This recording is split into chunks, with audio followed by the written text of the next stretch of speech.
Bienvenidos sean todos a su espacio El Arte de Curar, porque curar es un arte.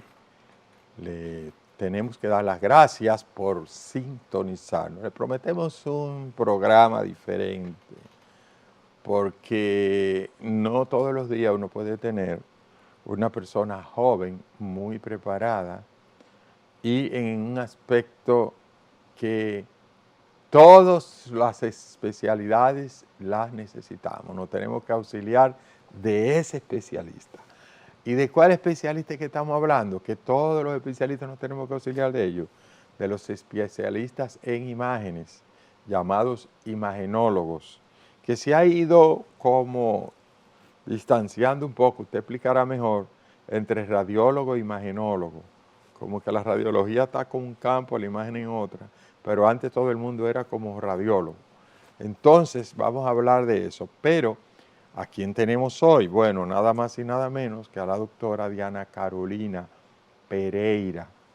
Y la doctora Diana Carolina Pereira es médico imagenólogo. Eso es una especialidad que se hace después de usted terminar su medicina general. Diana, bienvenida al Arte de Curar. Muchas gracias, doctor, por su agrado de traernos aquí como invitados. ¿Cómo te sientes? Excelente, gracias a Dios. ¿Y usted? Diana, ¿de dónde tú eres? ¿Por qué estudiaste medicina? ¿Por qué hacer una especialidad en imágenes? Bueno, antes que nada, yo estudié medicina porque desde pequeña sentí esa pasión, esa vocación de ayudar a los demás.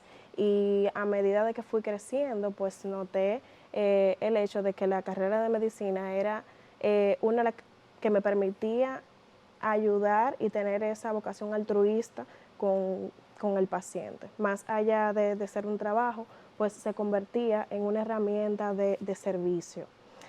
Posterior a eso, a mediados de que fuimos estudiando en toda la universidad, me di cuenta que necesitaba un área que me permitiera desarrollarme de forma integral.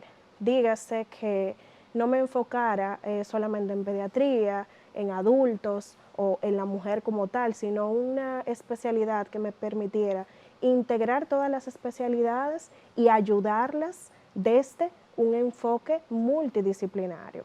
Entonces, a raíz de eso, elijo la especialidad de imagenología. Perfecto. Eso que yo decía ahorita, de verdad que no sé. Se ha ido separando la imagenología de la radiología, porque antes todo el mundo eran radiólogos. Sí, se ha ido separando porque en un inicio, cuando empezó la especialidad, se inició estudiando acerca de los rayos X propiamente dicho. Sin embargo, nos hemos dado cuenta y ha evolucionado el hecho de que tenemos otros métodos de imágenes que también forman parte de nuestra especialidad. Dentro de ellos tenemos el ultrasonido, que tiene actualmente una función importantísima porque resulta el método diagnóstico de primera instancia que tenemos en centros de bajo nivel, que es económico y que podemos hacer diagnósticos certeros. Posteriormente se desarrolla entonces, a partir de los rayos X, la misma tomografía computarizada que tiene un mayor alcance, también tiene una función en los centros de tercer nivel y posterior a eso también se añade la resonancia magnética, también las terapias endovasculares como tal. Doctora, se ha hablado mucho también, cuando usted habla de ultrasonido, es bueno que le explique un poquito mejor a la gente, porque es mejor para que entiendan. Son la misma sonografía. Bueno, sonografía como la conocemos en, en la práctica médica. Y también tienen otros equipos como el densitómetro Exactamente. para hacer densitometría, ¿verdad? También evaluamos la composición ósea por la densitometría. También utilizamos los mismos rayos X para evaluar las mamas, haciendo tomosíntesis, mamografías, que actualmente el perfil mamario constituye una herramienta eficaz para diagnosticar el cáncer de mama en la mujer. Diríamos que aún iniciándose las imágenes con el rayos X, todavía mantiene para algunas áreas vigencia.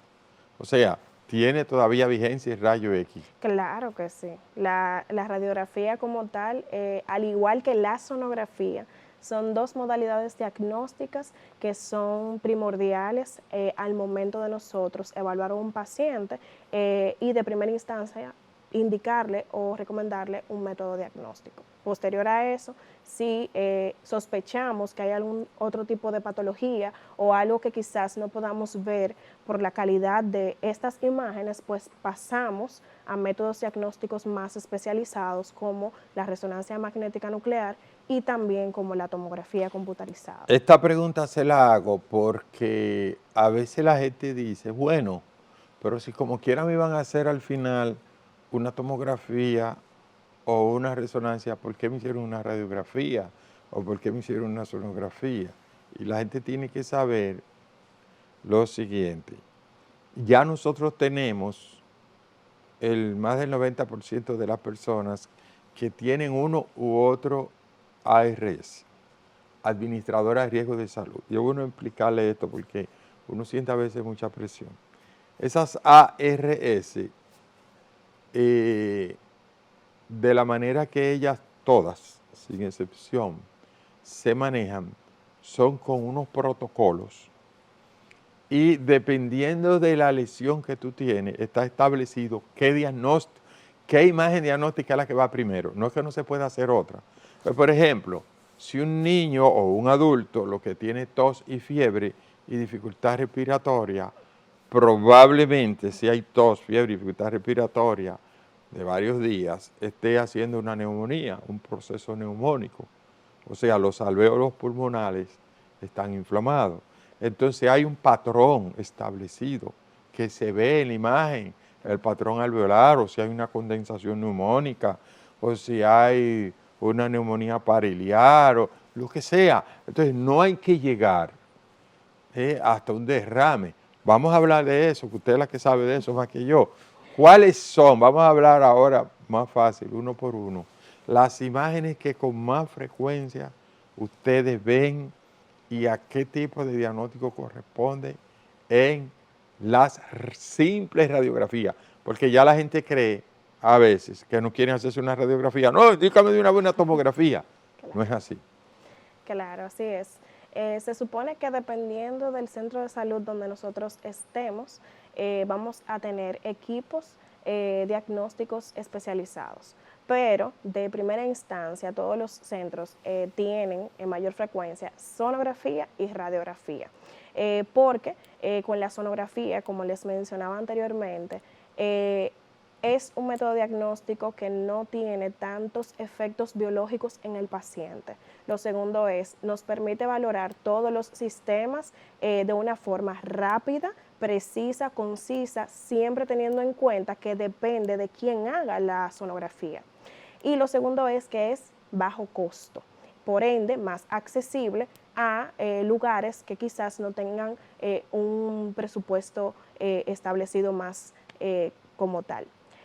En el caso de la radiografía, esta también nos permite tener un diagnóstico más certero como tal, es bajo costo por igual comparados con otros estudios que son más especializados y a la vez hay algo muy importante que es con respecto a los efectos biológicos que tienen los rayos X. Se supone que si comparamos el efecto biológico de una radiografía simple y una tomografía, el efecto biológico va a ser menor. ¿Por qué? Porque yo tengo al paciente con un menor tiempo de exposición en la radiografía. Sin embargo, en una tomografía, el paciente tiene un mayor tiempo de exposición. Entonces, de primera instancia, para patologías a nivel respiratorio, por ejemplo, como una neumonía, el asma, quizás un derrame pleural, una cardiomegalia, lo más imperativo es yo realizar una radiografía de tórax que me permita ver consolidados, patrones alveolares, el patrón intersticial, ver si el mismo derrame está, dígase que tenga una opacidad hídrica que me esté obliterando los ángulos, la morfología que tenga la cámara gástrica, porque a nivel abdominal también podemos hacer diferentes diagnósticos, y a la vez la morfología de la silueta cardíaca como tal. Esto nos permite también que en contexto de trauma, en cualquier centro que haya un equipo de rayo X, pues entonces nosotros podamos diagnosticar patologías de trauma, como qué, como fracturas costales, claviculares, a nivel de los huesos largos en general. Bien, vamos a hacer entonces una primera pausa. Recuérdense que estamos conversando con la doctora Diana Carolina Pereira. Vamos a una pausa y en breve retornamos.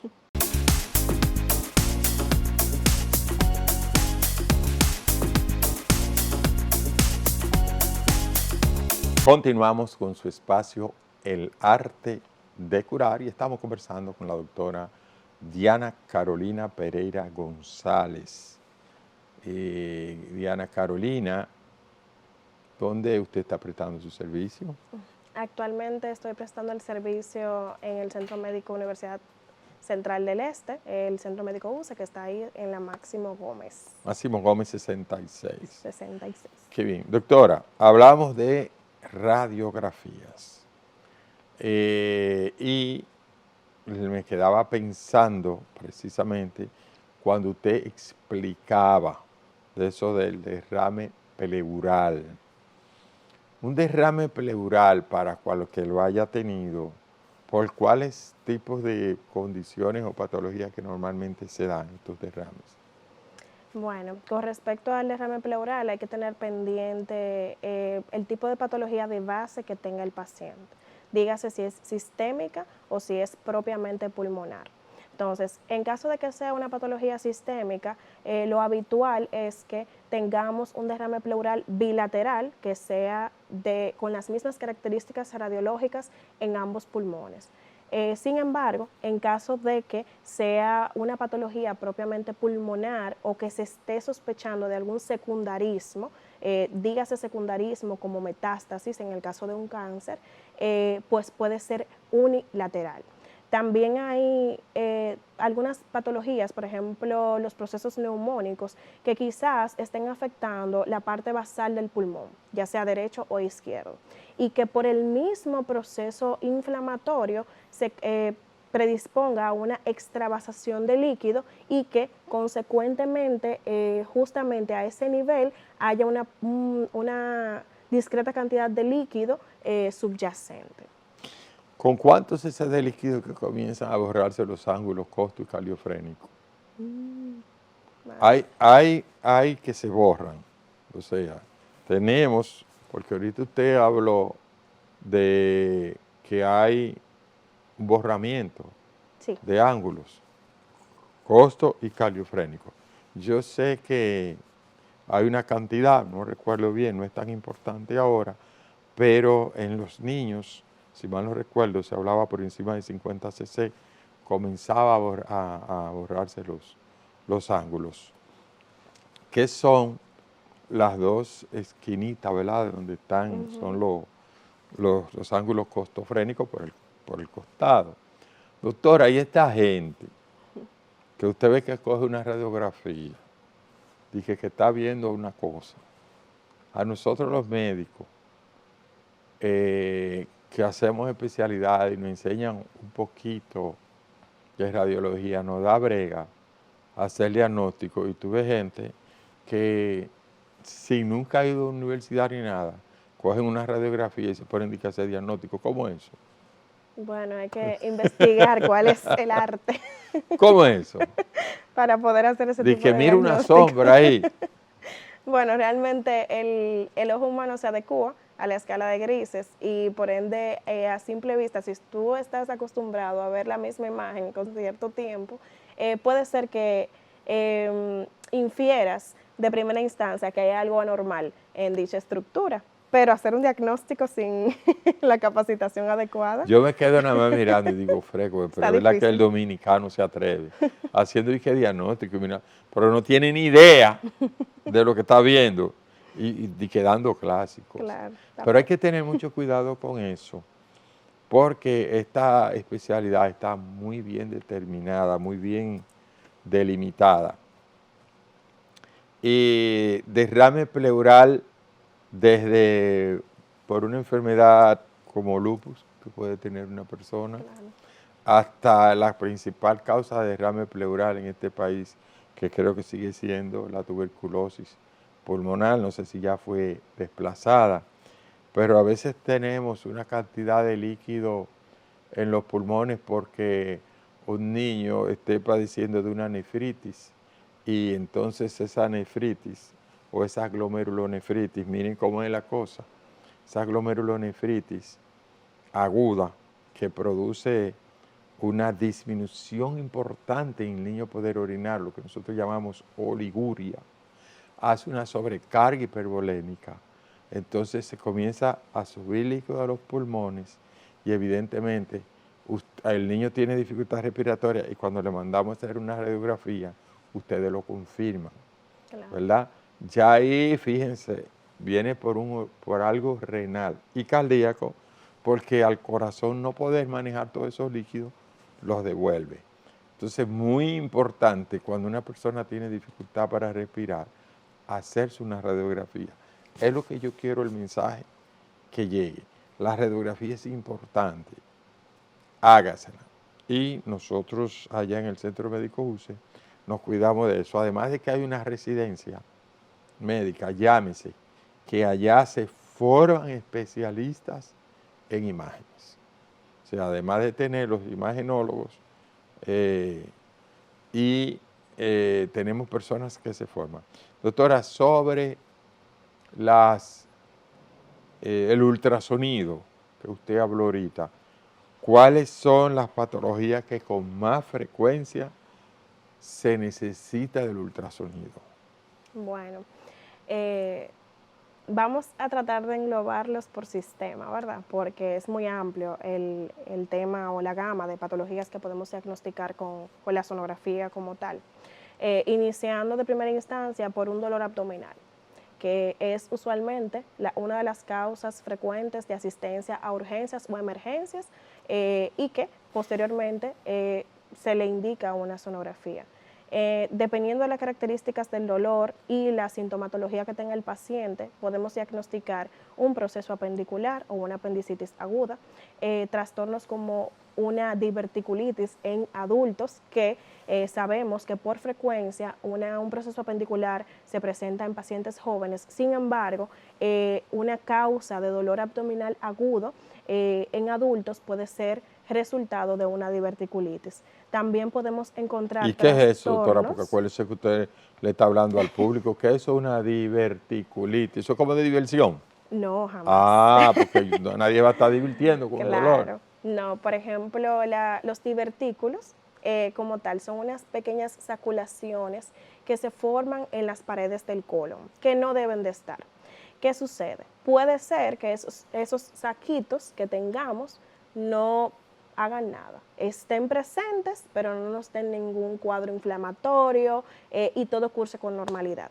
Hay algunos pacientes que por diferentes predisposiciones, ya sea por el patrón evacuatorio, por la dieta que lleven, por los antecedentes que tengan familiares, pueden tener inflamación de esos divertículos o saculaciones. Y eso ustedes lo ven bien por ahí. Eso se puede diferenciar. Qué bueno. Porque nosotros podemos seguir todo el trayecto de la pared del colon, ya sea ascendente o descendente o del transverso, e identificar hallazgos sugerentes de inflamación, que si engrosamiento parietal, que el asa esté aperistáltica, que no se comprima y que también haya líquido. Vamos a explicarle a la como tal. gente que el asa esté aperistáltica. Eso significa que no tiene movimiento, porque los movimientos intestinales se llaman peristalsis intestinal. Entonces, cuando ella dice aperistáltica, Hay que ayudar a la gente, doctora, que me van a cambiar el televisor. Significa que no tiene movimiento. Vamos a dejarlo ahí. Vamos a hacer una pausa y en breve retornamos.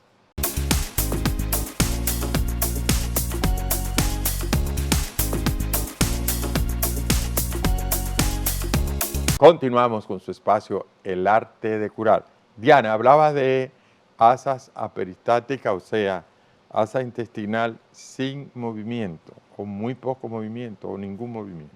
Exacto.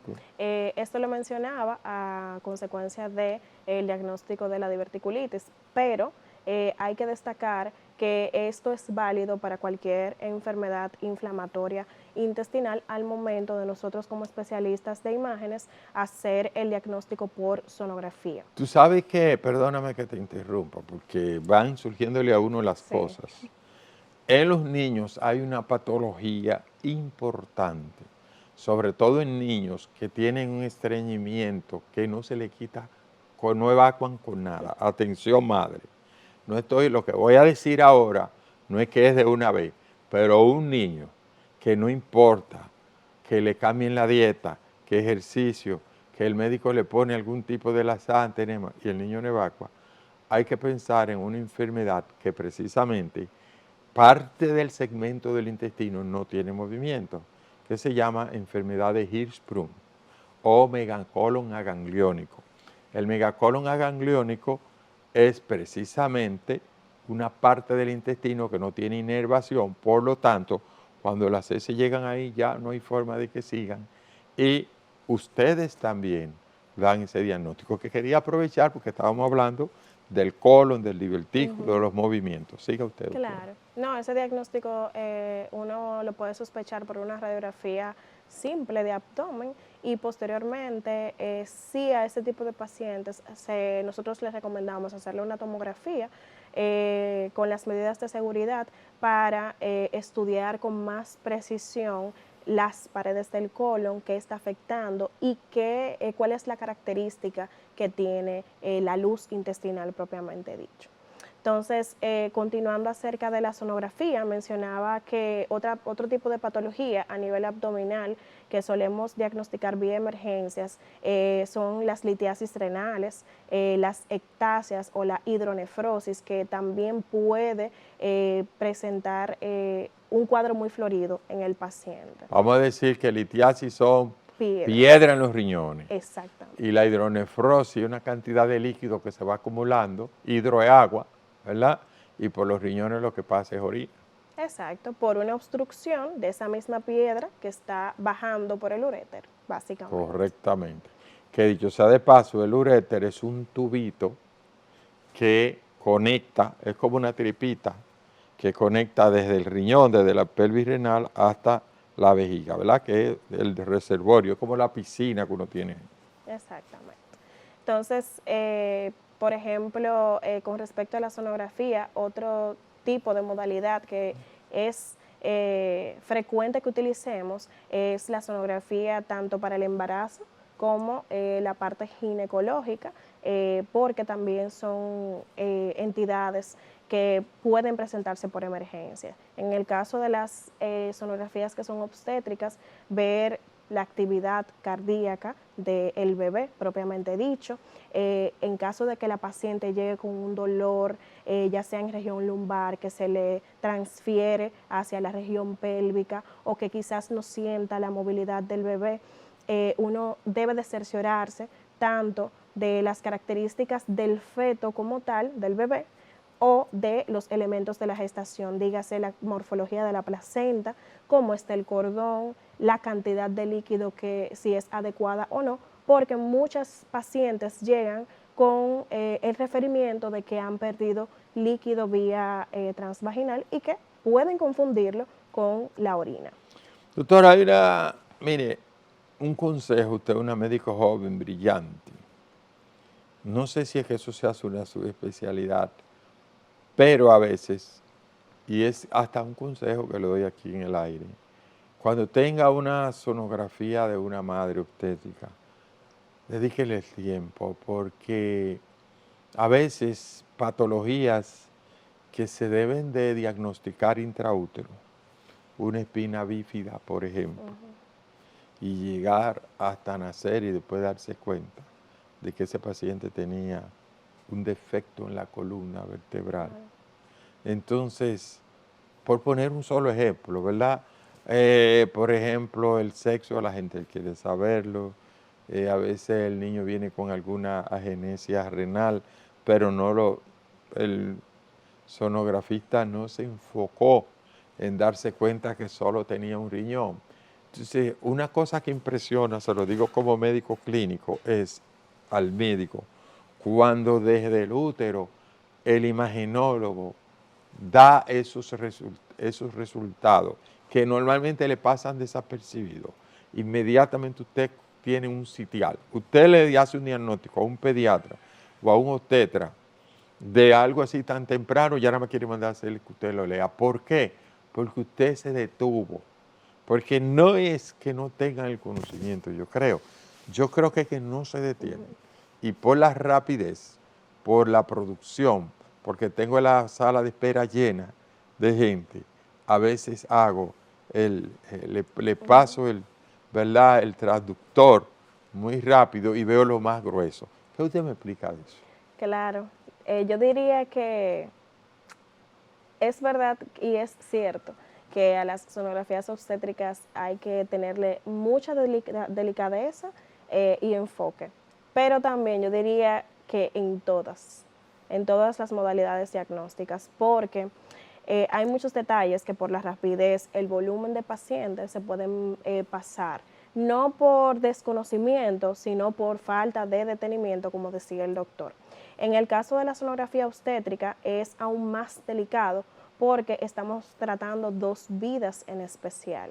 Hay diagnósticos que son prenatales y que no necesitamos de una sonografía especializada, dígase una morfológica o una genética, sino en una obstétrica de rutina debemos de tener esa minuciosidad para ver cada sistema del feto y la morfología que tienen. Diagnósticos como si fuera genitales ambiguos, hipoplasia renal, agenesia renal, que si hay una hernia diafragmática congénita, que también es un diagnóstico prenatal, defectos de la pared del bebé, sea gastroquisis o el encefalocele como tal. Y también parte de la morfología de la columna vertebral, así como a nivel cerebral.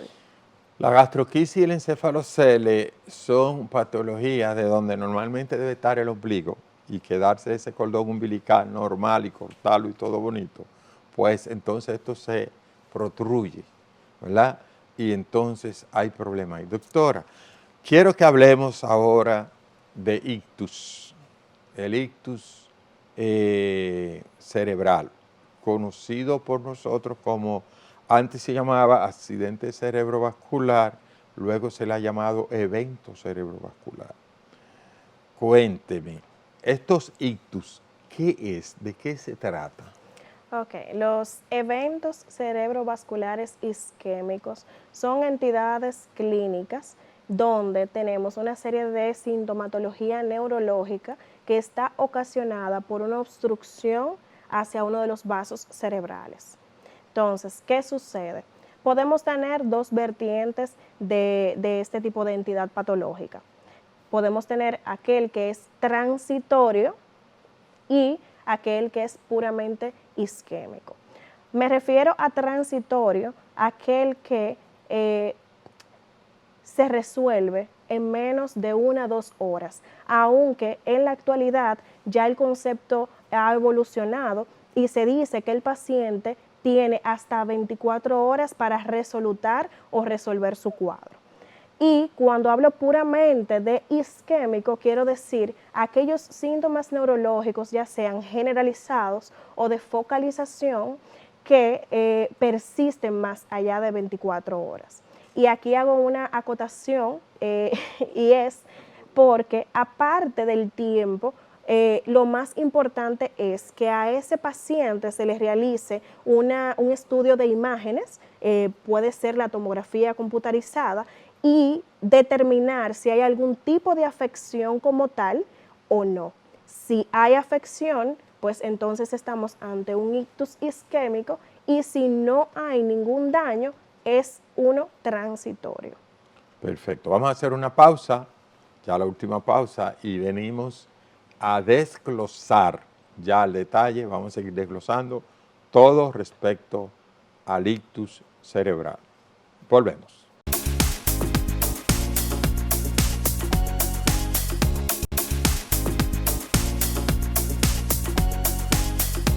Continuamos con su espacio El Arte de Curar y recuerde que estamos conversando con la doctora Diana Carolina Pereira. La doctora Diana Carolina Pereira es médico imagenóloga, egresada precisamente del Centro Médico UCE, y como nosotros tenemos una política de que nos quedamos con nuestros cerebros bien formados, pues ya la atrapamos. Usted no va para parte, usted se queda con nosotros. O sea, los muchachos que se hacen especialistas, uno dice muchachos porque terminan jóvenes, que uno ve que tienen son sobresalientes, pues el centro inmediatamente lo capta. Y la doctora es una de esas médicos sobresalientes que ha tomado muy en serio, a pesar de su juventud, ha tomado muy en serio su especialidad. Y eso es muy bueno y eso habla muy bien. Eso habla de que tanto el presente como el futuro de la medicina dominicana creo que está en buenas manos. Así que la felicito, doctora. Gracias. Doctora, hablábamos de ictus.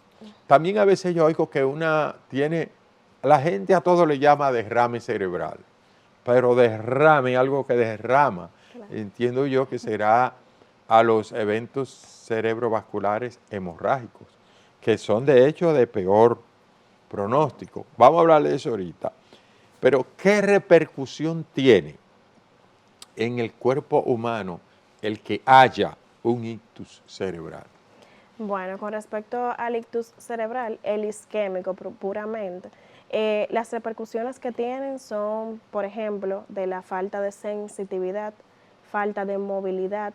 Hay ocasiones donde se afecta las zonas del cerebro encargadas del habla, por ende el paciente va a tener dificultad para hablar.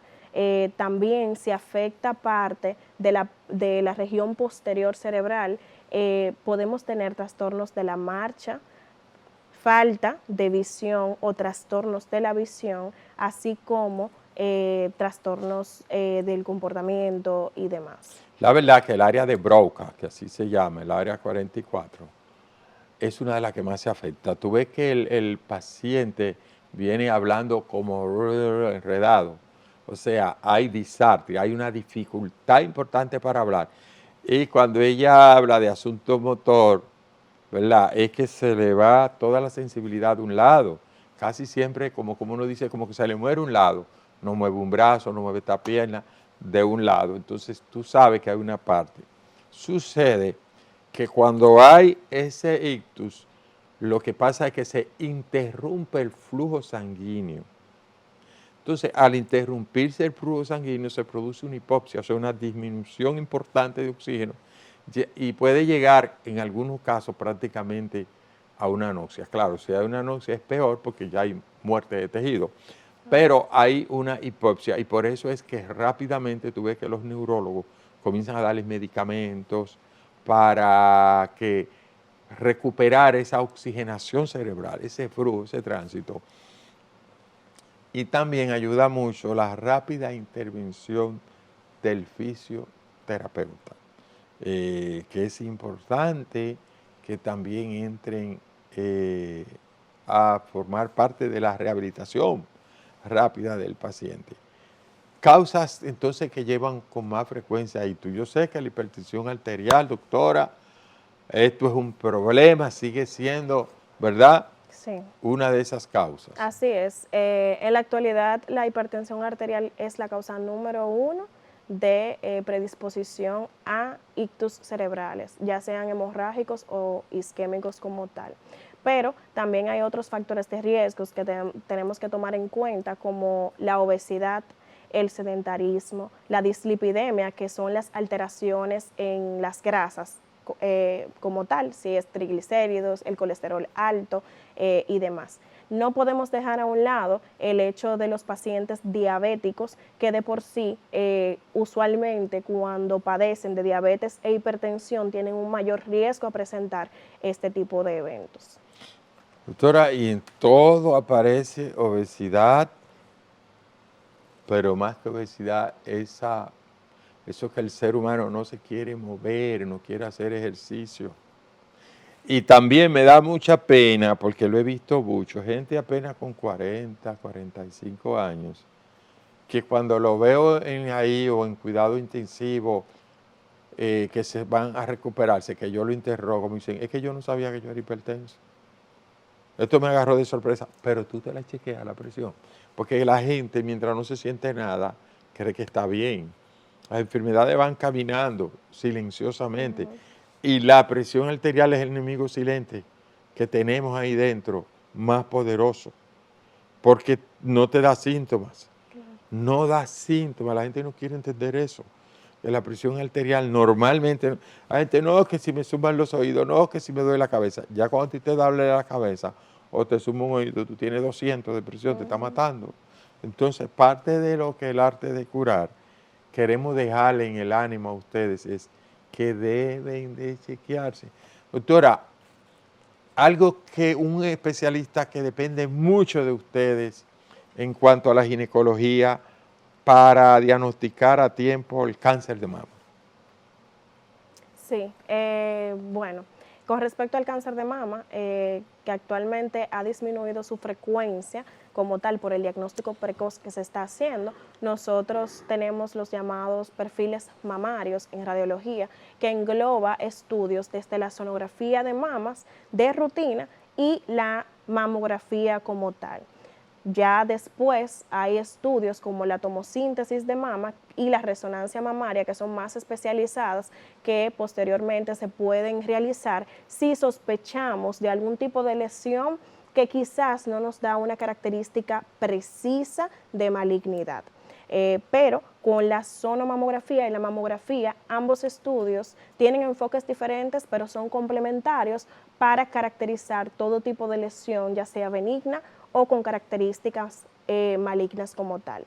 Posteriormente a eso, hay otro recurso que nosotros utilizamos, que es el recurso de la biopsia sonodirigida, que es precisamente para caracterizar la histopatología. Hablo de histopatología a la celularidad que tiene la lesión para poder estudiarla y tener el diagnóstico final como tal. Evidentemente, ya ahí entra, ¿verdad?, el patólogo. Pero miren, yo quiero aprovechar para decirle al público que el departamento de imágenes del Centro Médico UCE, donde la doctora es parte de ello, no solo tenemos la radiografía, todo tipo de sonógrafo, tenemos la mamografía con tomosíntesis, que es la más moderna que hay, tenemos densitometría, tenemos también para el público la tomografía axial computarizada, y ya tan pronto como a partir de la semana que viene vamos a tener el último equipo que ha llegado al país, podemos decir, el más moderno, recién hecho, calientito, del 2024, que es el resonador de última generación, allá en el Centro Médico UC Máximo Gómez, 66, Pedro, esquina Pedro Enrique Ureña, donde la doctora Diana, también ustedes quieren ver este rostro hermoso y con tanta capacidad, vayan por allá para que vean a Diana y ella pueda hacer el diagnóstico. Doctora, estamos llegando a la parte final ya del espacio. Si usted quiere mandar un mensaje para cerrar ya este programa, pues las cámaras y los micrófonos son suyos. Yo le diría a todo el público que nos esté viendo que acudan a tiempo a toda consulta médica.